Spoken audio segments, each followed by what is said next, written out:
नमस्कार, मैं हूं संजय शर्मा। आप देख रहे हैं 4 PM न्यूज़ नेटवर्क। आपके घर में वॉशिंग मशीन कौन सी है? एलजी की या किसी और कंपनी की, आईएसवी की? अच्छा, जो आप वॉशिंग मशीन में कपड़े डालते हैं वो कपड़े कैसे एकदम धुल के साफ निकलते हैं? कोई भी जना अपनी वॉशिंग मशीन से पूरी तरह संतुष्ट नहीं होता। अब आपको लग रहा होगा कि मैं आपको आज वीडियो बोलने की जगह, राजनीति का वीडियो बोलने की जगह वॉशिंग मशीन का कुछ विज्ञापन दे रहा हूँ। तो मैं आज आपके लिए लेकर आया हूँ एक नई वॉशिंग मशीन। एक ऐसी वॉशिंग मशीन जिसमें कपड़े छोड़िए, व्यक्ति को डालिए, लुटेरा हो, हत्यारा हो, अपराधी हो, बेईमान हो, भ्रष्टाचारी हो, ऊपर से डालिए उस वॉशिंग मशीन से, इधर से निकालिए, एकदम दूध का धुला हो जाता है। इस वॉशिंग मशीन का नाम है भारतीय जनता पार्टी की वॉशिंग मशीन। ये मशीन चर्चा में आ गई है क्योंकि अभी महाराष्ट्र का घटनाक्रम अब सबके सामने आया है। प्रधानमंत्री मोदी जी ने छाती ठोक ठोक कर विपक्ष की भ्रष्टाचारी पार्टियों के नाम गिनवाए। उन्होंने बताया कि किसने कितने का भ्रष्टाचार किया। इस फेरिस्त में उन्होंने एनसीपी का भी नाम लिया था और बताया था कि एनसीपी पर करीब करीब 70,000 करोड़ रुपए के घोटाले का आरोप है। 70,000 करोड़। अलग अलग घोटालों के नाम भी गिनवाए थे यशस्वी प्रधानमंत्री जी ने। महाराष्ट्र सदन घोटाला, सिंचाई घोटाला, अवैध खनन घोटाला, इन जैसे तमाम घोटालों का जिक्र किया था और कहा था मोदी है तो इन घोटालेबाजों को अब जेल जाना होगा। मोदी जी ने इस तरह तमाम घोटाले गिनवाए। इसमें अजीत पवार का भी नाम शामिल। उन्होंने रविवार को बीजेपी के समर्थन वाली सरकार में ही डिप्टी सीएम बन गए। आपको यकीन नहीं हो रहा होगा ना कि वॉशिंग मशीन, आगे बताता हूं इस वॉशिंग मशीन के और क्या क्या काम है। उनके अलावा छगन भुजबल, दिलीप वलसे पाटिल, हसन मुशरीफ, अदिति तटकरे, जो सुनील तटकरे की बेटी, ये सभी वो नाम हैं जो महाराष्ट्र के घोटालों और भ्रष्टाचारों में शामिल रहे हैं। और इन सब पर भारतीय जनता पार्टी ने ईडी या सीबीआई के जरिए जांच कराई है। यानी ये सब के सब भ्रष्टाचारी हैं, कई तो इसमें जेल रहे हैं, लंबे समय जेल रहे हैं। लेकिन जैसे इन्होंने अजीत पवार के साथ बीजेपी के समर्थित सरकार में शपथ ली तो सब वॉशिंग मशीन में डाले गए और सब दूध के धुले हो गए। इन सभी को साहब ने अपने भाजपा वॉशिंग पाउडर से धो दिया। बीजेपी की वॉशिंग पाउडर मशीन एकदम साफ। बीजेपी की वॉशिंग मशीन ने इनके सारे भ्रष्टाचार के दाग रगड़ रगड़ कर धो दिए। यानी जो अजीत पवार 2019 में देवेंद्र फडणवीस के साथ डिप्टी सीएम बनकर साफ सुथरे हुए थे, संडे को एक बार फिर बीजेपी सरकार में डिप्टी सीएम बनकर पाक साफ हो गए। क्योंकि अब जाहिर है कि अजीत पवार समेत इन सभी नेताओं पर कार्रवाई लटक रही तलवार थम जाएगी। ईडी कहेगी हजूर अब तो आप हमारी पार्टी में आ गए तो गुड बाय, अब तो बीजेपी के साथ ही हैं और भाजपा में तो कोई भ्रष्टाचारी होता नहीं है। अब आप ये समझ सकते हैं कि अजीत पवार समेत एनसीपी के इन बाकी दिग्गजों ने क्यों शरद पवार का साथ छोड़कर भाजपा शिंदे सरकार का दामन थामा। वहीं दूसरी ओर 2024 में सत्ता का सिंहासन हिलता देखकर एक बार फिर भाजपा और साहब ने डरा धमकाकर अपनी वॉशिंग मशीन में धोने का काम शुरू कर दिया, जिसके चलते एक बार फिर बीजेपी की वॉशिंग पाउडर मशीन चर्चा का केंद्र बन गई। ये सीधा सा गेम है। अगर आप भाजपा में या उसके समर्थन में हैं तो आप पूरी तरह से पाक साफ हैं, भले आपके दामन पर कितने ही भ्रष्टाचारों के दाग क्यों ना हो। लेकिन जैसे ही आप बीजेपी के संपर्क में आए, आपके ये सारे दाग धुल जाएंगे और आपको ईडी, सीबीआई या इनकम टैक्स कोई परेशान नहीं करेगा। और ये कोई पहला मौका नहीं है, बल्कि ये तो बीजेपी का काफ़ी पुराना काम है। पिछले कई दिनों से बीजेपी की ये वॉशिंग पाउडर मशीन और वॉशिंग पाउडर ऐसे भ्रष्टाचारियों को रगड़ रगड़ के साफ कर रहा है। अगर एनसीपी के उन नेताओं की बात करें जिन्होंने बीजेपी समर्थित सरकार में डिप्टी सीएम व मंत्री पद की शपथ ली, तो उसमें पहला नाम आता है डिप्टी सीएम बनने का सबसे ज़्यादा अनुभव रखने वाले अजीत पवार का। बीजेपी में जाकर धुले अजीत पवार का नाम 25,000 करोड़ के महाराष्ट्र स्टेट कोऑपरेटिव स्कैम में शामिल है। इस मामले में ईडी भी उनसे पूछताछ कर चुकी है। इसके अलावा सिंचाई घोटाले में भी अजीत पवार का नाम शामिल किया गया था, लेकिन अब अजीत पवार पाक साफ हो चुके हैं। इसके अलावा दूसरे नंबर पर शपथ लेने वाले एनसीपी के दिग्गज नेता छगन भुजबल, बलिहारी है उनके नाम की, उन पर भ्रष्टाचार का दाग काफ़ी गहरा है। आपको जानकर हैरानी होगी कि छगन भुजबल तो हर हालत में अभी तक जेल में होने चाहिए थे, क्योंकि महाराष्ट्र सदन घोटाले में शामिल होने के अलावा उन पर इकोनॉमिक ऑफिस और अलग अलग कई तरह के घोटालों के आरोप हैं, जिन पर मामला चल भी रहा है। यही नहीं, खुद प्रधानमंत्री मोदी और गृह मंत्री शाह 2014 और 2019 में छगन भुजबल को सरेआम रैलियों में बहुत बड़ा घोटालेबाज और ना जाने क्या क्या कहा करते थे, लेकिन अब वो दूध के धुले हो गए। तभी अजीत पवार के बाद दूसरे नंबर पर उन्होंने मंत्री पद की शपथ ली। लंबा जेल का अनुभव ताक में चला गया। फिर इसमें अगला नंबर आया दिलीप वलसे पाटिल। इन्होंने भी मंत्री पद की उसी दिन शपथ ली। इनके खिलाफ भी कुछ फाइलें निकालकर सामने आ चुकी हैं, लेकिन अब वो सारी फाइलें दबा दी जाएंगी। वहीं एक और नाम है हसन मुशरीफ का। हसन मुशरीफ भी जांच का सामना कर चुके हैं। Sugar bill, Maharashtra state cooperative scheme जैसे मामलों में इनका नाम तेजी से शामिल है। संभव ये भी है कि अगर मुशरीफ साहब मंत्री पद की शपथ ना लेते तो संभवतः जेल की हवा खाते, इसलिए अब वो बीजेपी सरकार में मंत्री बन गए हैं।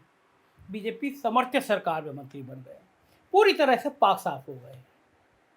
एनसीपी के बागी नेताओं में अगला नाम आता है अदिति तटकरे का, जो भाजपा शिंदे सरकार में एकमात्र महिला मंत्री बनी है।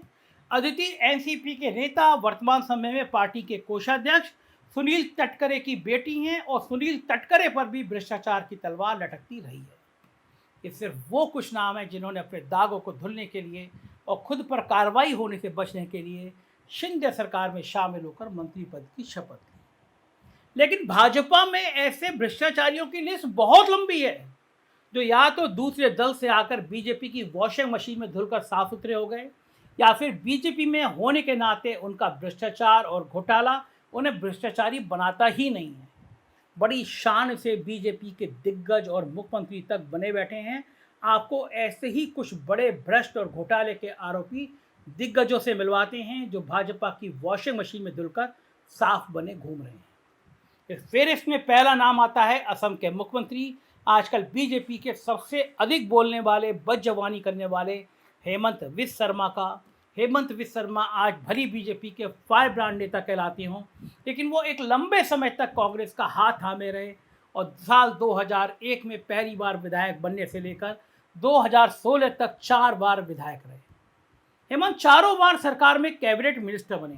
वो कांग्रेस की सरकार में अलग अलग समय पर अलग अलग मंत्री पदों पर रहे। इस बीच कांग्रेस की तरुण गोगोई सरकार में मंत्री रहे हेमंत विश्व शर्मा का नाम शारदा चिटफंड घोटाले में सामने आया। इस मामले में सीबीआई ने हेमंत विश्व शर्मा को आरोपी भी बनाया। शर्मा पर आरोप था कि उन्होंने शारदा ग्रुप के डायरेक्टर सुदीप सेन से 20 लाख रुपए हर महीने लिए, जिससे ग्रुप का कामकाज बेहतर तरीके से चल सके। इस मामले में सीबीआई ने कई बार हेमंत विश्व शर्मा से पूछताछ भी की। सीबीआई ने शर्मा से अंतिम बार 27 नवंबर 2014 को पूछताछ की। उस समय बीजेपी के नेता हेमंत विश्व शर्मा को भ्रष्टाचारी बताकर तरह तरह के ताने मारा करते थे और तंज कसते थे। भ्रष्टाचार के मामले में घिरने पर खुद पर गिरफ्तारी की लटकती तलवार को दिखाकर हेमंत विश्व शर्मा ने अगर 2015 में बीजेपी ज्वाइन कर ली, बस फिर क्या, हेमंत विश्व शर्मा को बीजेपी की वॉशिंग मशीन में डाला गया और सारे भ्रष्टाचार के दाग साफ हो गए। 2016 में बीजेपी की सरकार में कैबिनेट मिनिस्टर और 2021 में खुद असम के सीएम तक बन गए। जिस हेमंत को बीजेपी बड़ा भ्रष्टाचारी बताती थी, अब वो भाजपा के दिग्गज मुख्यमंत्रियों में गिने जाते हैं। हेमंत के बीजेपी ज्वाइन करते ही सीबीआई ने उनकी सारी फाइलें बंद कर दी, पूरी तरह से साफ हो गए। ये असर है बीजेपी की वॉशिंग मशीन का। अब हेमंत विश्व शर्मा ओबामा को, अमेरिका के पूर्व राष्ट्रपति को भी मुस्लिम नाम से जोड़कर एक पूरी दुनिया में विवाद पैदा कर चुके हैं। रोनी सिंह के ट्वीट पर रीट्वीट करते हुए उन्होंने एक भयंकर खुराफात कर डाली, जिससे बीजेपी की पूरे दुनिया में फजीहत हुई। इस फेरिस्त में एक और नाम, बड़ा नाम शामिल है, कर्नाटक के पूर्व सीएम और भाजपा के सीनियर लीडर वीएस येदियुरप्पा का। येदियुरप्पा के हाथ भ्रष्टाचार के दलदल में सने हुए हैं। येदियुरप्पा पर 2011 में 40 करोड़ रुपए लेकर अवैध खनन को शह देने का आरोप लगा।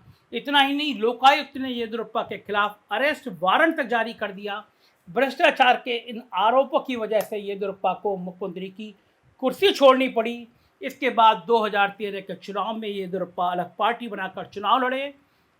बाद में 2014 में उन्होंने भाजपा में अपनी पार्टी का विलय कर दिया और फिर बीजेपी में आ गए। इसी का प्रसाद उन्हें मिला कि 2016 में सीबीआई की विशेष अदालत ने येदियुरप्पा को क्लीन चिट दे दी। यानी येदियुरप्पा को भी भ्रष्टाचार के दाग को साफ करने के लिए बीजेपी की वॉशिंग मशीन का सहारा लेना पड़ा। इसके बाद भ्रष्टाचारी येदियुरप्पा भाजपा के सीएम भी रहे। शुभेंदु अधिकारी, नाम सुना होगा आपने, बंगाल का एक चर्चित चेहरा, जाना माना चेहरा शुभेंदु अधिकारी किसी समय में टीएमसी व ममता बनर्जी के काफ़ी खास माने जाते थे। ममता सरकार का बड़ा चेहरा माने जाने वाले शुभेंदु अधिकारी पर भी भ्रष्टाचार के आरोप लग चुके हैं। सीबीआई ने शुभेंदु अधिकारी से शारदा घोटाले में पूछताछ शुरू की थी। उन पर आरोप था कि शारदा ग्रुप के डायरेक्टर सुदीप सेन से फेवर लिया उन्होंने। इसके बाद शुभेंदु पर नारदा स्टिंग ऑपरेशन में भी पैसा लेने का आरोप लगा, जिसकी जांच ईडी ने शुरू की।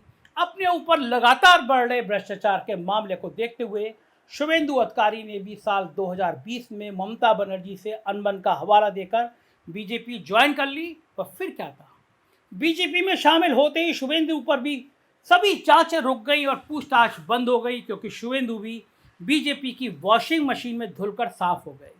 इसके बाद शुभेंदु पर ममता सरकार ने भर्ती घोटाले को लेकर आरोप लगाए थे, लेकिन उन पर भी कोई एक्शन नहीं लिया गया, क्योंकि वो भाजपा की वॉशिंग मशीन में धुल चुके हैं। इसके अलावा महाराष्ट्र के पूर्व सीएम रहे, शिवसेना और कांग्रेस का साथ दे चुके नारायण राणे भी भाजपा की वॉशिंग मशीन में धुलकर साफ सुथरे हो चुके हैं। वरना एक समय में भाजपा के नेता किरीट सोमैया ने नारायण राणे पर आदर्श सोसाइटी मामले में हेराफेरी का आरोप लगाया था। साल 2012 में सोमैया ने सीबीआई को 1300 पन्नों का एक दस्तावेज सौंपा था। इतना ही नहीं, 2017 में किरीट सोमैया ने ईडी को भी पत्र लिखकर नारायण राणे की संपत्ति जांच करने की मांग की थी। उस समय भाजपा नेता सोमैया ने कहा था कि राणे मनी लॉन्ड्रिंग करके अपना पैसा सफ़ेद कर रहे हैं। लेकिन 2019 में जब नारायण राणे भाजपा में शामिल हो गए तो उन पर सारे आरोप हट गए, पूरी तरह से पाक साफ हो गए। बीजेपी में मोदी सरकार ने केंद्रीय मंत्री बना दिया। यानी कुछ दिन पहले तक जिस नेता पर बीजेपी के लोग भ्रष्टाचार के बड़े बड़े आरोप लगा रहे थे, उसी नेता ने जब बीजेपी ज्वाइन कर ली, उसे मंत्री तक बना दिया गया। सीबीआई से लेकर ईडी तक सभी जांचें रोक दी गईं, क्योंकि वो भी वॉशिंग मशीन में एक तरफ से डाल के दूसरी तरफ से निकाल दिए गए। भाजपा की वॉशिंग मशीन में एक और दिग्गज नेता है जिन पर देश के सबसे बड़े भर्ती घोटाले का आरोप लगा, लेकिन उस मामले में मजाल उन नेताजी का बाल भी बाका हुआ। उल्टा लगातार मुख्यमंत्री की कुर्सी पर विराजमान है, भाजपा के बड़े चेहरों में गिने जाते हैं। सही समझे आप, हम बात कर रहे हैं मध्य प्रदेश के मुख्यमंत्री शिवराज सिंह चौहान की व्यापम घोटाला। जाहिर है शिवराज सिंह के दामन पर व्यापम घोटाले के बड़े बड़े दाग लगे हैं। व्यापम घोटाला देश का सबसे बड़ा भर्ती घोटाला है। इसमें ना जाने कितने लोगों की जान चली गई, इसका सीधा आरोप शिवराज सिंह चौहान पर लग रहा था। लेकिन इतनी जाने जाने के बाद भी क्या मजाल शिवराज पर कोई आंच आई हो। ये असर है भारतीय जनता पार्टी की वॉशिंग मशीन का। ये तो सिर्फ कुछ नाम है, ऐसे और भी कई भ्रष्ट व घोटाले के आरोपी नेता हैं जो बीजेपी की वॉशिंग मशीन से धुलकर साफ हो गए हैं। यही है भाजपा की असलियत।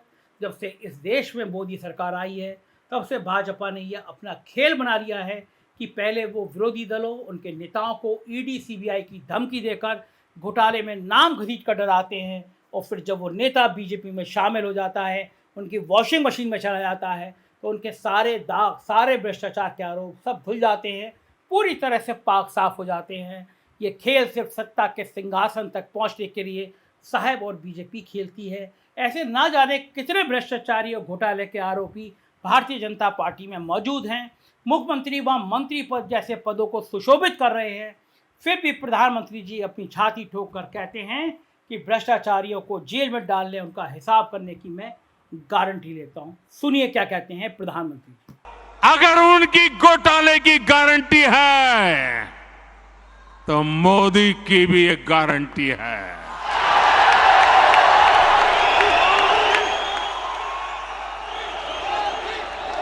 और मेरी गारंटी है, हर घोटालेबाज पर कार्रवाई की गारंटी। सुना आपने? अरे साहब, यह कैसी गारंटी है? भ्रष्टाचारियों को सलाखों के पीछे भेजने की या फिर उन्हें अपनी पार्टी में शामिल करके उन्हें भ्रष्टाचार के दागों को धुलने की गारंटी है।